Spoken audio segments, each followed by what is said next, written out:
Mở súng khá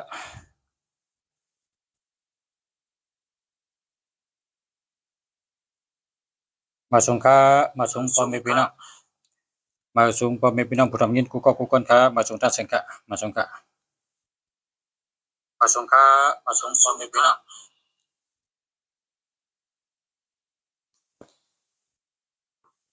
Bữa nay đèo lòng Ang môn này có thầu xả su mương cứng Yu châu 86เนาะอายุ86ปีไล่อ่านเนก็เปิดเป็นดิกได้เก่าค่ะเนาะเป็นดิกได้เก่าไล่อ่านเนว่าอันนี้เป็นอังเซาเวชันตระห้องลูกยิงเซาเวชันตระห้องลูกใจนะครับอังมนเลยค่ะนะอังห้องค่ะอังหลับในกะย้ำกันลิกได้เขาค่ะนี่อันเท่ากับสาระเมืองหลีอายุ60 ปีเหมือนกันครับและเจ้าตื้อมาก็เลยว่าตัวทบกัดเตะกัดลองจังหือเนี่ยอังในเป็นอังห้องก้นค่ะเพราะว่าก้นหายออกเฮิรนกับลูกอ่อนหายก็เยอะก้นลงหายก็เยอะก้นยิงก็เยอะก้นใจก็เยอะพอขาเหิงมาขึ้นไตอังอันนี้ค่ะเอาเสือเฮ็ดตินกาตั้งไม้กุยเฮ็ดตินกาไตน้ำมันค่ะไตยามถัดลมปอค่ะนะไตยามถัดลมปอถัดลมถัดไผ่สองยามนะครับไต3 วันอันนั้นก็7 วันขึ้นมาขึ้นกูก้นค่ะจังว่าก้นหายปองว่าเป็นอ้างปั่นตืดอันกัดเตะเนกะอมวยไตเฮาสลาไตเฮาคู่หมอไตเฮาเจ้าเสียเต้นเสียอังไตเฮาเมื่อก่อนเฮ็ดไว้เดี๋ยวเมื่อมื้อก่อนครับเป็นดิกได้เก่าพบโผไปไม่ไปก็เอาในจุกเอาในไตครับไตให้มันบ่ได้ปอกเขาตั้ง3 วัน7 วันมาขึ้นก็เลยก็นั่นครับกำในมีมนเจ้าเฮาคำลาแล้วก็จึงมนเจ้าก็อายุ80 ปีครับเป็นมนเจ้าก็เจออังลูกในครับมนเจ้านางจ้องค่ะนะเอาค่ะไล่ฮู้ว่ามีมนเจ้าอันนางจ้องเนี่ยหมอกเอาค่ะฮู้ว่าอันเจอเหมือนกันเนี่ยมีหมอก10 จ้องปลายเนี่ย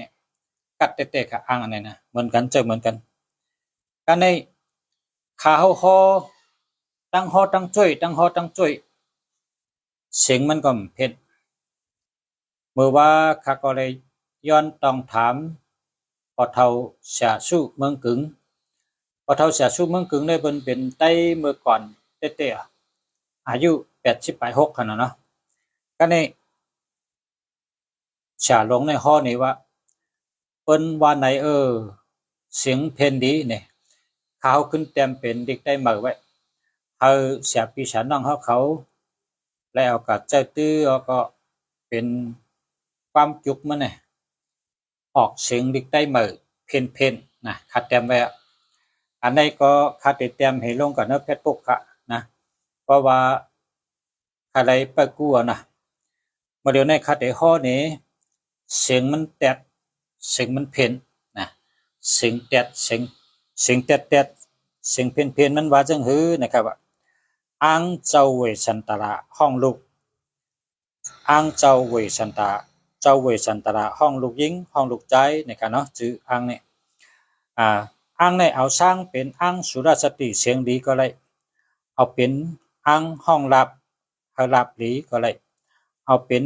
กล้าขายกล้าขายดีก็เลยเต็มเมื่อในเสียแล้วติดเสตีพัดลมเอาติดเสตีพัดลมพอพัดลมปั่นเงินก็มาเหมือนหนังพัดลมปั่นนั่นครับเงินเข้าดี นะเอาติดสติพัดลมก็เลยแค่เสนอแผ่นต้องแผ่นเงินในร้านค้าร้านขายtại phèo tèng sẽ nữ cu nở có tại ao chẳng quay phủy lan chẳng quay phủy chèng hay này có cả khai lý cam này cả thả vay cam chụcมันจะได้ว่า37กำอันนี้ก็ว่าจังไหนคะนะสาธุสาธุสาธุ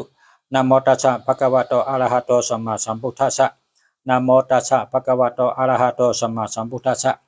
นะโมตัสสะภะคะวะโตอะระหะโตสัมมาสัมพุทธัสสะเสียงหลีเค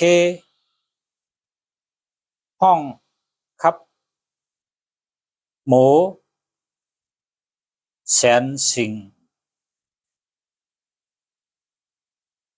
แสน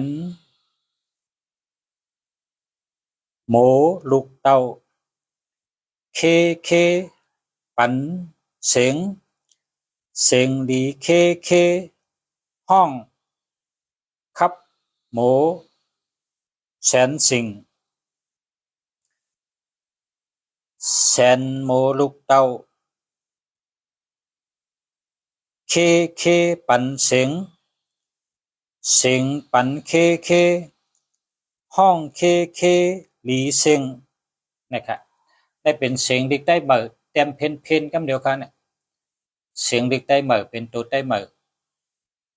เต็มเพนเสียงเต็ดต่อดีเสียงอันเพนกันนะเป็นกระถาในอ่างนะครับขึ้นเอากระถาในจุก37กำค่ะนะขึ้นเอากระถาอันคาหอมกันเนี่ยขึ้นจุกขึ้น37กำหลีงามเหตุจังไว้ตึงไว้ย้อนชูเหตุใดเอาค่ะนะ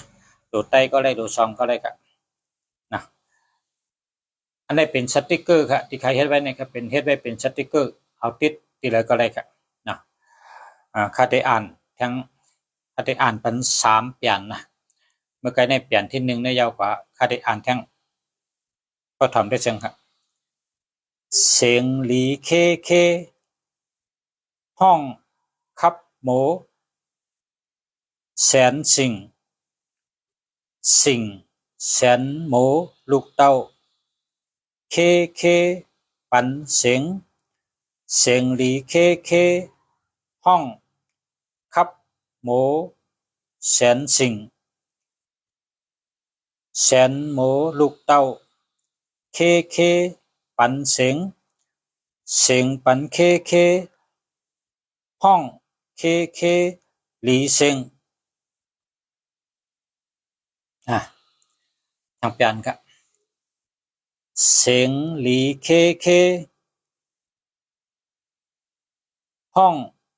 ครับหมูแสนสิ่ง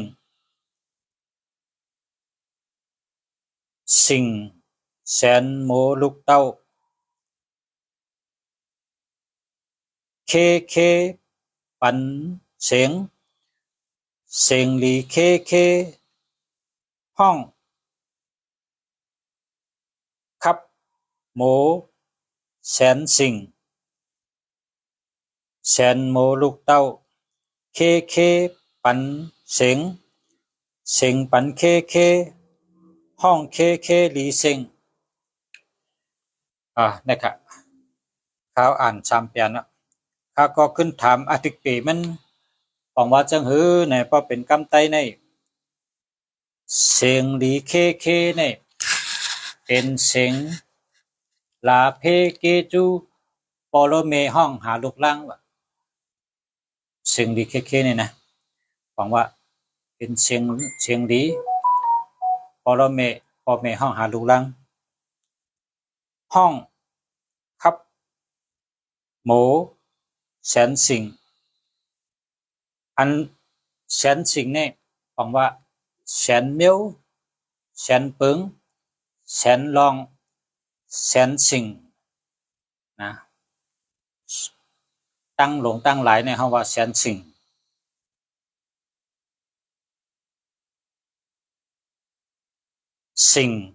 สนหมูลูกเต้า เคเคปันเสียงเสียงดีเคเคห้องขับหมูแสนสิงแสนสิงเนี่ยบอกว่าตั้งสิงอ่ะกูไม่มีอ่ะในว่าข้าก็ต้องถามพอเท่าไล่หูตั้งอาทิตย์เปรมันเหรอเจ้าก็ไล่เสียงออกที่เป็นเสียงแดดเป็นลิตรได้เหมือครับอันนี้ข้าติดเต็มเป็นตัวได้เหมือตัวลิตรได้เหมือกันเนาะข้าติดเต็มลงกับที่เพชรพวกข้านั่นแสบพิชน้องเขาเปิดเต็มนะเพราะว่าพอเป็นลิตรได้เก่าในเธอพอออกเสียงมันแม่นในมีกะกำเกะแกนะมีกำเกะกับเพราะฉะนั้นมันก็แก้วมันก็ไล่มันก็แข็งไปกับคนที่มอฮอลิกเก่าคนที่ฮอเสียงฮอลิกเก่าเสียงมันออกไรในมีนำนะก็ในลิกได้เก่ามันเป็นมันออกสามเสียงเนาะออกสามเสียงมีตัวเดียวได้ออกเลยสามเสียงว่ะเมื่อหนังเฮาคาเมื่อเฮาคาเป็นลูกอ่อนในเปิ้นว่าแต้มมาลิกอันแม่นมันเนี่ยว่ะก็ในครูในรัฐว่าคิงเหงนาแหลงมีขิงแห้งมีเนื้อขิงแข็งขิงแห้งขิงเหงมีเนื้อขิงแต้มมานี่รู้เนาะเพราะเป็นจังได๋เฮาว่าพอติดแต้มเป็นที่ใต้เก่าในเป็นตัวเดียวกันกับหมดครับแต่ก็พอแต้มที่ใต้ใหม่ได้เสียงแตกนะอันนี้เอาแตกเอาเป็นตัวแตกนี่ครับที่ใต้เฮามันมีใต้เก่าและใต้ใหม่ใต้ใหม่ได้เป็นใต้เสียงแตกขึ้นกับขึ้นปานลิกใต้ใหม่ได้19ตัวนะ19ตัวก็แต้มไรกูเสียงป่องไรกูเสียงแล้วก็ออกเสียงแตกไรกูมิวนะเข้มเตะขึ้นกับขึ้นปานเตะครับเข้มแกะดีเตะจัดหลายปันใดก็ตื่นย้อนเกิดเป็นไต้กูจัดก็เพราะว่าลิกไต้ในมี19ตัวในสอนก็สอนง่ายหมอก็หมอง่ายแล้วก็เตรียมก็ออกเสียงแตกนะเพราะนั้นเฮามาเป็นไต้ในเฮาก็สุรีเดี๋ยวเปิ้นลิกเปิ้นในมังจื้อก็มีนำนะมังจื้อก็มีนำแต่ก็ที่เขาในเอเลยเปิ้น19ตัวเว้ยซ้ำออกเสียงไรแตกต่อเลยเปิ้นในลุมผ้านะคนเกิดเป็นไต้ในกุสุรีเลยเปิ้นนะจัดใดก็ย้อนให้เกิดเป็นไต้กูจัดหลีกไต้ก็หมอง่ายหลีกไต้ก็เสียงแตดหลีมันดีฮักนะมันดีฮัก